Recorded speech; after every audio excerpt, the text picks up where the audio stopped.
কিন্তু মোহাম্মদ জাফর ইকবালকে আপনার ভালো লাগবে না তাই বলে আপনি তার বই পড়ানোর মাধ্যমে যে নজির স্থাপন করতে চান সেটার বলি কিন্তু আপনিই হবেন।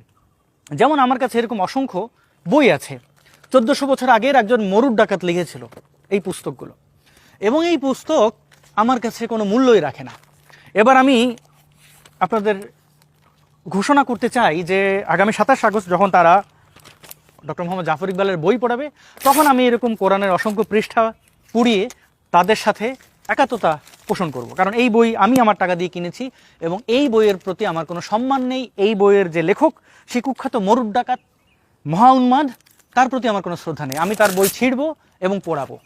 দেখি আপনারা বই ছেঁড়া এবং পড়ানোর উদাহরণ যেটা তৈরি করেছেন সেটা আপনারা কতদূর বাস্তবায়ন করতে পারেন। আপনারা অন্যের দিকে ঢিল ছুড়বেন, সমাজে ঘৃণা ছড়াবেন এবং আশা করবেন আপনাদের সাথে এটা হবে না।